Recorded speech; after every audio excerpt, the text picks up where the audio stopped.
तो जो tuberous sclerosis है ये बेसिकली एक जेनेटिक डिसऑर्डर होता है और इसमें हमारे पास बिनाइन नॉन कैंसरस ट्यूमर होता है, ठीक है, और ये ब्रेन के अंदर होता है और स्किन में भी हो सकता है, किडनी में भी हो सकता है, हार्ट और लंग्स। लेकिन अगर ब्रेन के अंदर है ना तो उसकी वजह से ऑफ कोर्स प्रेशर अप्लाई होगा एंड देन प्रेशर की वजह से सीजर्स हो सकते हैं and epilepsy.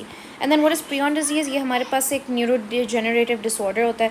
Basically misfolded protein होती हैं, ठीक है, और ये मिसफोल्डेड प्रोटीन्स ब्रेन में जाके जमा हो जाती हैं जो कि फिर ऑब्वियसली प्रेशर अप्लाई करते हैं and then it causes epilepsy. और फैमिली हिस्ट्री भी हो सकती है। नाउ इसमें हम क्या क्या और before moving forward I just wanna ये एक तरीका है to remember the causes of seizures, 4 M's and 4 I's. So the first M is metabolic, जिसमें hyponatremia, glycemia, calcemia, यूरीमिया के यूरिया अगर बहुत ज़्यादा हो जाए, ठीक है, एंड देन थायरॉइड स्टॉर्म, ठीक है, अगर ये ऑब्वियसली T4 T3 ज़्यादा हो जाए, एंड देन उसके बाद यूरीमिया एंड देन ये सब, एंड देन मास लीजन्स अभी हमने बात की थी। ब्रेन ट्यूमर जिसमें प्रेशर होगा और हेमरेज होगा, जिसमें प्रियन भी आ जाता है, ट्यूबरस स्क्लेरोसिस हो सकता है, कोई भी कैंसरस ट्यूमर भी हो सकता है। And then we have missing drugs का मतलब है कि जो भी चीज़ वो मिस कर रहा है, फॉर एग्जांपल बेंजोडायाज़ेपिन एंड बारबिटूरेट्स विदड्रॉल अगर हो तो वो उससे हो सकता है, एंड देन अल्कोहल विदड्रॉल की वजह से हो सकता है, तो it he is missing that. Miscellaneous में हाइपरटेंशन, एनसेफेलोपैथी है, ठीक है, और एक्लैम्सिया भी हो सकता है, that leads to seizures. We know कि एक्लैम्सिया होता है, ये हमने गायनी में बहुत अच्छे से पढ़ा है, and encephalopathy, think of the 3 E's। And then intoxication, कि अगर कोकेन, लिथियम, लेड, मर्क्यूरी से इंटॉक्सिकेशन हो जाए तो that can also lead to seizures. क्या कहते हैं, फिर उसके बाद इन्फेक्शंस हैं। इन्फेक्शंस में meningitis, encephalitis and brain abscess, ये हम 3 पढ़ चुके हैं, क्योंकि ये जब ब्रेन के अंदर होते हैं तो it's gonna push on structures, उससे हम सीजर्स एक्सपेक्ट कर सकते हैं। देन वी हैव इस्कीमिया जिसमें स्ट्रोक एंड TIA है, इसकी रीज़न मैंने बता दिया, एंड रेज्ड ICP जिसमें हाइड्रोसेफलस, ट्यूमर एंड ट्रॉमा है, ठीक है। अच्छा, 2 फिर लैब्स हैं, ठीक है, 2 सेट्स ऑफ लैब्स हैं। पहले तो I want you to think कि हमारे पास we need to rule out the secondary causes, right. तो उसके लिए हम CBC ग्लूकोज देखने के लिए कि यहाँ पे इन्फेक्शन तो नहीं है, so we are gonna check for infection. इसमें हम हाइपोग्लाइसीमिया देख रहे हैं, हाइपोनेट्रीमिया, हाइपोकैल्सीमिया, यूरीमिया, इसमें हम इसमें रीनल में देख लेंगे कि यूरिक एसिड ज़्यादा तो नहीं है, इसका फंक्शन इम्पेयर्ड तो नहीं है। LFTs में हम देख लेंगे कि लिवर की कोई पैथोलॉजी तो नहीं है, और कैल्शियम लेवल्स भी देख लेंगे क्योंकि hypocalcaemia. So 4 M's, metabolic, missing drugs, mass lesions, miscellaneous, intoxication, infection, raised ICP and ischemia, ठीक है। So that's just a way to remember it. Now apart from those labs हम एक EEG करेंगे जो कि abnormal होगा, and then एक हमारे पास CT MRI है जिसमें cortical dysplasia हमें नज़र आएगा। तो cortical dysplasia means कि जो cortex है उसके अंदर कोई abnormality होगी, ठीक है। जब कॉर्टेक्स के अंदर एब्नॉर्मलिटी होगी तो ऑफ कोर्स उसमें फिर हमें वो नज़र आएगा, यानी उसमें सीजर्स होंगे। तो बेसिकली जो this is more than enough to honestly diagnose कि एपिलेप्सी है, even this definition will just suffice. तो जो ओके, सो फिर उसके बाद ये हम जब एपिलेप्सी हमने इसको कह दिया तो वी हैव टू असेस कि वो टाइप ऑफ सीजर इसके, बिकॉज जब टाइप ऑफ सीजर है हम उसे क्लासीफाई करेंगे, ट्रीटमेंट भी उससे हम टेलर कर सकते हैं। तो the first is tonic clonic.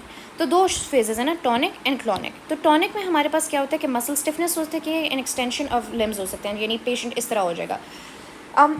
तो स्टिफनेस एंड एक्सटेंशन तो ये मस्ट हैं इसके अंदर, लेकिन उसमें साइनोसिस भी हो सकता है एंड टंग बाइट भी हो सकता है। तो जो क्वेश्चन स्टेम है ना उसमें बताते हैं कि पेशेंट की ज़ुबान के ऊपर ब्रूजिंग है या एब्रेजन है, ठीक है, और इक्टल क्राई होता है। बेसिकली क्या होता है कि क्योंकि इतनी कंट्रैक्शन हो रही होती है कि एब्डोमिनल मसल्स एकदम से जब कंट्रैक्ट करते हैं तो it forces air inside closed vocal cords, and जब air is forced inside something जो कि बहुत नैरो है तो एक अजीब सी आवाज़ आती है, उसको कहते हैं इक्टल cry.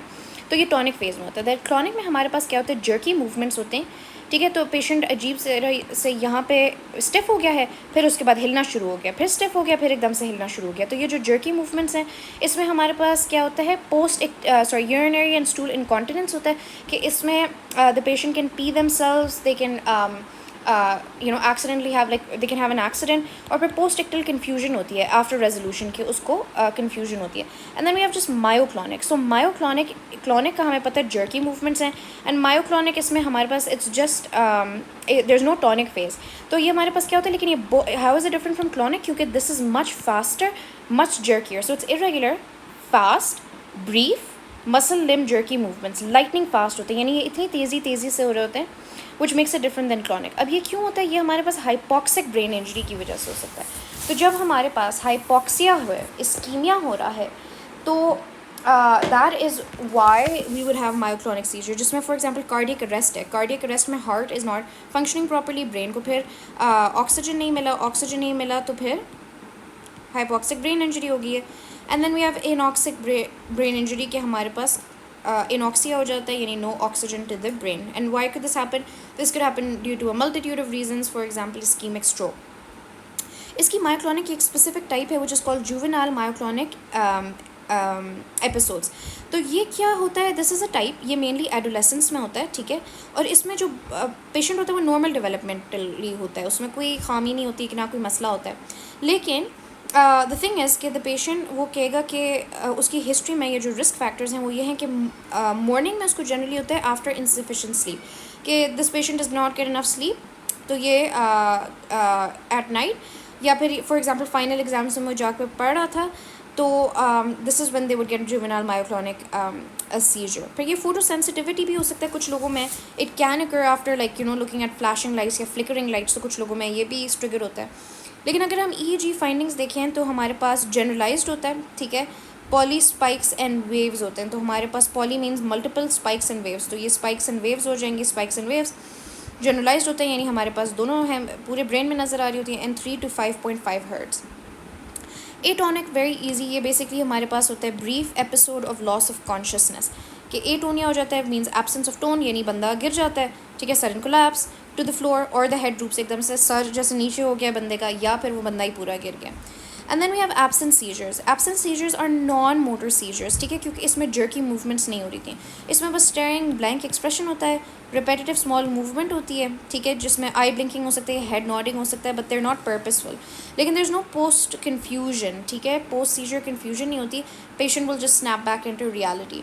Now hyperventilation can be a provocation इसमें, कि अगर फॉर एग्जांपल पेशेंट एंग्जाइटी में फॉर एग्जांपल हाइपर वेंटिलेट कर रहा था, तो that can lead to absent seizures.